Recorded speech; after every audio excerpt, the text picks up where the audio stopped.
Heroism is often defined by big moments, acts of bravery, sacrifice, or service. But it usually begins with a lifetime of smaller choices that build toward that moment. For Private Doyle E. Gray, those moments took place in his hometown of Taft.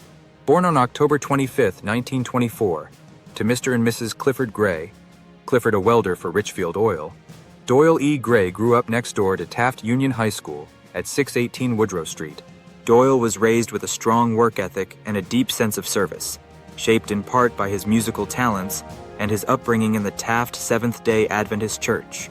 His parents instilled a love of music early on, and Doyle continued to nurture that passion, starting at Lincoln Junior High and continuing at Taft Union High School, where he played percussion in both the band and orchestra. Beyond music, he was active in the Boys Outdoor Club, the Service Renderers Club, and competed on the track and swim teams. After graduating from Taft Union High School in 1942, Doyle began working locally until tragedy struck on November 23rd of that year. While operating an electric metal saw, he lost 3 fingers on his left hand. It was a serious and life-changing injury, but it didn't hold him back for long. Just 4 months later, Doyle answered the call to serve and was inducted into the U.S. Army to fight in World War II. Upon joining the Army, he volunteered to become a paratrooper, one of the most elite and physically demanding roles in the military. This led him to Camp Toccoa, Georgia, where he was assigned to the 517th Parachute Regimental Combat Team, known as the Battling Buzzards. The 517th was one of only 2 independent parachute regimental combat teams in the entire U.S. Army during World War II. Because of this, they were frequently deployed and attached to various units in need of specialized support. Over time, they earned a reputation for being resilient, aggressive, and mission-focused. In June 1944, the 517th Parachute Regimental Combat Team arrived in Italy, just weeks after the D-Day landings in France. Assigned to support the 36th Infantry Division, they were immediately thrown into grueling combat in the rugged hills of central Italy. The terrain was steep, the German defenses deeply entrenched, and the conditions unforgiving. For Private Gray and his fellow paratroopers, it was a brutal introduction to warfare. They marched for miles with limited supplies, endured machine gun and mortar fire, and took heavy casualties in battles like the assault on Monte Peloso. But despite the hardship, the 517th proved its strength, pushing enemy forces north and gaining valuable experience that would shape the campaigns to come. While the world focused on Operation Overlord in Normandy, another strategic offensive was taking shape in the south. In August 1944, the Allies launched Operation Dragoon, the invasion of southern France, and the 517th was chosen to lead the airborne assault. On August 15th, Private Gray parachuted into the French countryside under cover of darkness and thick fog. The landing zones were scattered, and chaos unfolded across the region. Gray and fellow paratrooper Frank James were separated from their unit, but guided by the French resistance to the village of Lorgues, where they hid in a hayloft. What happened next became the defining moment of Gray's military service, and the most remarkable chapter of his life.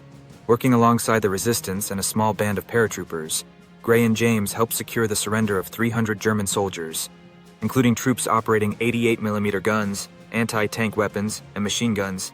They convinced the German commander to lay down his arms, a feat that was later reported nationally by NBC and the Associated Press. For this extraordinary act, Private Gray was awarded the Bronze Star Medal and later received an oak leaf cluster, recognizing further bravery in combat. But the war was far from over. In December 1944, the 517th was rushed north to face Hitler's last major offensive, the Battle of the Bulge. Bitter cold, deep snow, and relentless enemy fire defined the campaign. Gray's unit was tasked with holding the line near Soy, Hotten, and Manhay, areas critical to the German advance. On December 23rd, Private Gray was wounded in action and listed as missing. His fate remained uncertain. But in January 1945, he rejoined his unit and returned to the front. Then, on February 2nd, 1945, during one of the final pushes of the battle, Private Doyle E. Gray was killed in action. He was just 20 years old. News of his death reached Taft soon after, and the community responded with deep pride and sorrow. Doyle's parents, Clifford and Hattie Gray, received his Bronze Star posthumously in a public ceremony at Marion Martin Memorial Stadium during a war bond rally. In May 1945, the Taft Union High School and Junior College Symphony Orchestra held a community concert to honor its Gold Star members, Doyle among them. The town that had watched him grow up now stood together to remember him, not just as a soldier, but as a classmate, a musician, a neighbor, and a son. Doyle E. Gray's story is one of quiet determination, remarkable courage, and lasting impact. He was part of the 517th Parachute Regimental Combat Team, an elite unit that saw action in 5 major campaigns across Italy, France, Belgium, and Germany. The 517th suffered a staggering casualty rate of over 80%, a testament to the intensity of their missions and the cost of their contributions. Gray's role in the surrender of 300 German soldiers, his resilience after being wounded and listed missing, and his return to the front in the final push of the Battle of the Bulge all speak to the kind of soldier and person he was. He gave his life at a turning point in the war, helping to defeat Hitler's last major offensive. Today, we remember Private Doyle E. Gray not only for what he did, but for what he represents.